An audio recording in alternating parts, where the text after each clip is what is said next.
Hello, hello, hello. I am the African witch bitch hoodoo practitioner. Hi. I'm driving. Spirits say pull over, have a conversation with y'all. So I guess it's time. So, okay. This is regarding parenting, hoodoo parenting. I'm going to title this video Hoodoo Parenting. So in African spirituality, we definitely believe that children are just ancestors that are reborn. Meaning there was an ancestor that you had in your bloodline or the other parent's bloodline that had some work that needed to be completed, that didn't get completed the first time around. So they're reincarnated and you were chosen, and your mate was chosen, you and or your mate was chosen to be that vehicle to bring that ancestor back, or twins. If you have twins, bring those ancestors back, whatever. So you were chosen. Now that in itself is an honor, okay, and a privilege. So now your yoniverse, or they call our vaginators, our yoniverse, what used as the vehicle to push that child back into the physical realm, that ancestor reborn back into the physical realm. Now, this is all my opinion, and a lot of people may or may not agree, but I'm going to give you the reason why I feel that this is the way it is, in my opinion. As a parent, it is your job to take like a flashlight, a proverbial flashlight, and a magnifying glass to look inside that child and find whatever gift or gifts that they were that came back into this realm with. Every single baby is born with them. 1, 2, 3, 4, 5, 10, 20, however many there are, they're there. And it's your job as a parent to find those gifts. They're like little bitty seeds that were planted inside the child.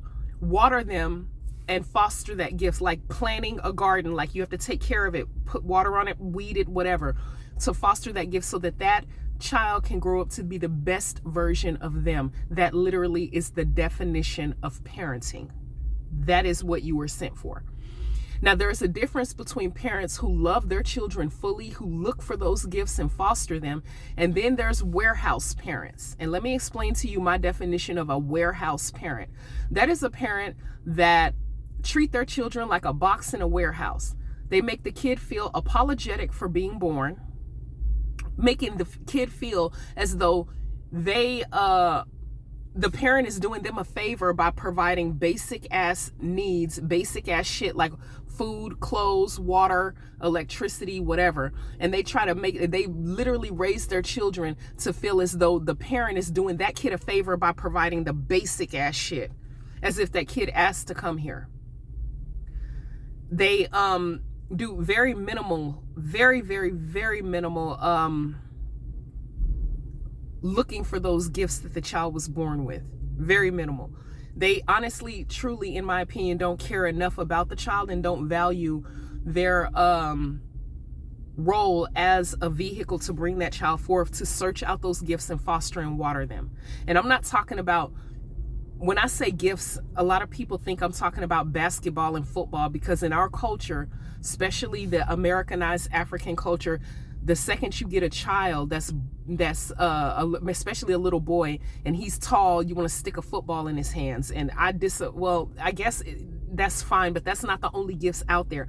There are some children out there who really were born with the gift to write, who were born with the gift to paint, artists, musically inclined, who are logical thinkers, who have a keen interest in science, and really, if you really think about it, a scientist is simply an adult who never lost their curiosity. And that's from Neil deGrasse Tyson. He said that, and I thought that resonated with me, because I see a lot of kids who have a real keen interest in science, but those gifts are rarely ever fostered. Rarely. If you have a child that's musically inclined or sports, a parent or to be real quick to take them back and forth to sports practice and stick them in a choir and make them play the drums. But if you have a kid that's really, really interested in science and medicine and plant life and collecting bugs to check them out, you don't ever really see parents giving science fairs the same type of vigor as they do sports. But whatever. My point is I'm here to say this. If you are chosen, you are given the honor to bring forth a life. This is the homework session I want you to do. this is and the objective of this homework session is so that we don't pass transgenerational trauma down to these kids. Let me explain. A lot of people think that, and they like to call it generational curses. I have explained to y'all several times that I do not agree with the whole concept of generational curses. I believe that there's transgenerational trauma. I believe that traumatic things, whether it be traumatic incidents, whether it be horrible child rearing, eating, all that stuff was passed down through the line. And if you're a parent reading this, watching this video, listening to this video under the sound of my voice, I want you to really sit back and meditate. That's step number one. Step number two is I want you to sit up and think about your own childhood. And I want you to sit up and think about, was it effective? Think about the way your parents reared you, your aunties, uncles, whatever it may be, reared you. I want you to think about, was it effective? And a lot of us, like, you know what I'm saying, might come from a childhood where we had a little bit of both. Shit, we had some good, amazing parents, and maybe they fucked up and made a mistake here or there. It happens. Maybe this part of the way your mama and daddy, taught you how to do this was good, but maybe they could have done better over here or over here or over here. That's fine. What you're going to do is you're going to custom fit that. Now, if you have never had kids, this is perfect because that gives you a time to fix and address some of the transgenerational trauma that you've dealt with in your life. But B, if you do have children already, you do have little yous walking around, ancestors that you've pushed, and they're here. Now, first and foremost, don't cuss like Auntie is doing. I'm sorry if you watching this with your child and I'll be cussing because I'm trying my best to work it out. Auntie is really working on it. I don't want y'all saying these words that I use, and yeah.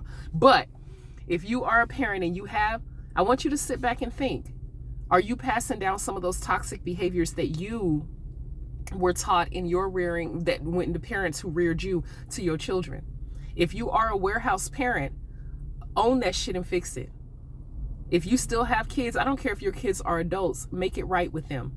Because the last thing you need is for bullshit that's in your bloodline or in your family line, hundreds of years to be passed down for the next hundreds of years. And you right here are the dam. You are the dam. Like, you know how the dam stops the water from flowing in and flooding the town? You can stop this shit right now. You can stop it. All you got to do is address it and make a conscious choice to do better. Now, I know what you're thinking. Well, that's easy for you to say, which bitch, because you haven't had kids yet. Well, guess what, bitch? I've been raising them for 20 years, literally. And some of my kids might be watching this video today. I have been raising kids for 20 years. And the kids that I've raised are the ones that their parents didn't want. They threw them away. So it was people like me who stepped up and got those kids and cared for them, loved them, raised them, corrected them when nobody else would. So I kind of know what I'm talking about. My point of this video is I want you guys to meditate. We all have shit in our past that we need to address. My parents whooped my ass. I ain't even gonna lie, I'm from the South, and I'm not against whoopings. I promise you I'm not. You leave your kid with me, if they cut up, I might have to tap that leg, But for me, spankings are a last resort. It's some shit that I do at a very last resort. If I can get your kid to understand and absorb what I'm saying and the correction that I'm giving, and it resonates with them and it stops the behavior, there's no need for a spanking. A lot of people like to spank their kids just as a way to get anger out, and that shit is wrong. That's abuse, in my opinion. I understand you're upset and pissed off with what your kid did, but you might want to sit back and meditate and realize that if you really are going to go the route of spanking, you might want to pop them depending on the age, depending on the offense, whatever, as a means to correct behavior, not to take out anger because you're pissed off with your life. You're mad because your job got you fucked up, and you're pissed off with your dude who, whatever. There's a lot of people raising these kids out here that have trauma and unaddressed issues that they need to fix so that shit is not affecting the next generation, which will in turn grow up to affect the next generation. We are the dam, and we have the power to stop it right now. I am the African witch bitch, hoodoo practitioner. If you are in the market to purchase low-cost hoodoo supplies, hit up my website. It is in the description box below, along with my Patreon information for more in-depth teaching. And I'm saying all this to say this. I'm saying all that to say this. Kids are our future. See, that Whitney Houston knew what the hell she was talking about. The children are our future. When I grow up and I become an elder, hopefully I still look the way I do now. I probably seriously doubt it, but whatever. It's these children out here that's going to be caring for us in our elderhood. Now, in African spirituality, we believe in the concept of the village. White supremacy and integration fucked that up for the Black and Latino community. And let me explain what I'm talking about before I go. I was going to end this, but I need to say this. The village community means that every single child, it's every single adult's responsibility to care for every child. It's like a circle. And all the adults are on the outside of the circle. And it's the children that are in the center. So it's our job to care for these kids. And the reason why is because when these kids grow up, then the elders are going to be in the center and they have to care for the elders. So it takes everybody. So if we're in the circle and I see, we all live in a community and I see your kid walking down the street and they cutting up, I'm going to correct them, not like spank them, but I'm going to be like, hey, come here. It's my job to build a rapport with that child and to correct their behavior because I want your kid to be the best version of them. And I'll have to treat your child, care for your child, look out for your child the same way that I would look out for mine, and I would hope you do the same. Now, when I say that white supremacy and integration fucked that up, let me explain. That's how the Black community and the Latino community used to be. It is a European construct for the children to belong only to the parents. And you can't tell my kid anything. It's my child and the child belongs to me. No, the children do not belong to you. In African culture, the children belong to the village. You brought that kid forth, but that kid is a part of a community and that kid belongs to the community. So it's the community's responsibility to look out for that kid. But in European culture, it's not like that. So when we integrated, that part of our culture eroded. And now everybody, you can't tell, like there's some parents out there that believe you can't tell my kid nothing. Leave my child alone. Don't correct my kid. Don't teach my kid, whatever. There was a time where all the boys would go out into the woods with the men and learn how to hunt and go camping. And I'm not talking about hundreds of years ago. I'm talking about like my dad, like my grandparents and my dad. But when we started integrating, people only look out for their own and they don't like anybody telling their kid anything. So this is where we're at as a society. And now we need to fix it. Just another piece of the homework session. If you are in a community and you see a child who's in need, or maybe you see a mama and a daddy who's struggling because they're both working jobs and they don't have no time for themselves, take those kids to the park and let them parents have some time together. That mama might need you to watch the kids while she go get her nails done, just so she can have some self-care. You know, there's single fathers out there that don't have no help with their little girls, and their little girls might, be growing boobies.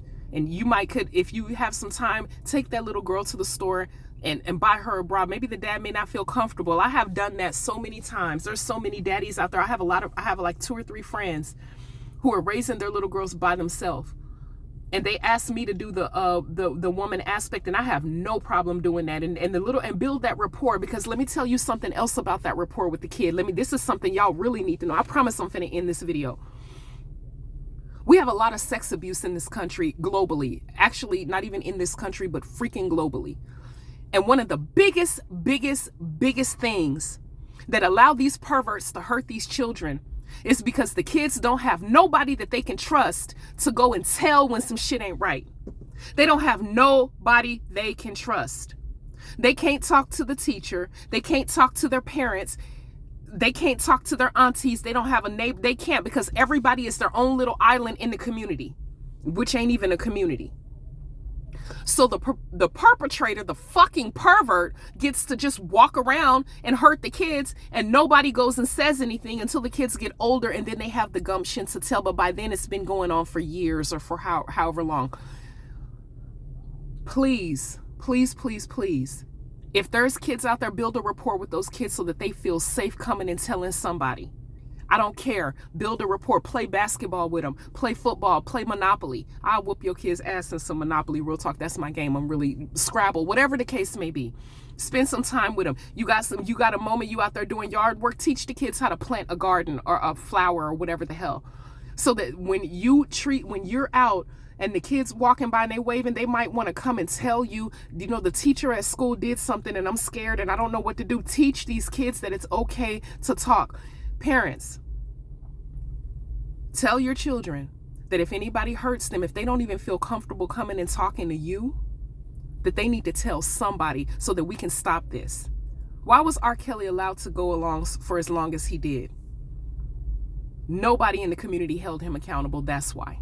And we need to get back to that so that these kids can be protected. And children, if you are watching this, first and foremost, don't use the language that Auntie has used. Don't do that. But if something is going on and somebody's doing something that ain't right, touching you or hurting you in any kind of way, this is what I want you to do. I want you to find somebody you can trust to tell, whoever it may be. If you can't go to your parents, go to an aunt, go to an uncle, go to a teacher, tell somebody so that it stops. And if you tell that adult and nothing happens and they don't do nothing, you tell another one. Because what that person is doing to you is wrong. It's wrong and it's illegal and it needs to stop. And you shouldn't have to suffer through that. And I'm just telling you right now, if you don't remember nothing else I said in this video, please remember that. I am the African Witch Bitch, Hoodoo Practitioner. Thank you for listening to this video, and I hope it resonates. Do your homework so that we can protect these children. Ashe.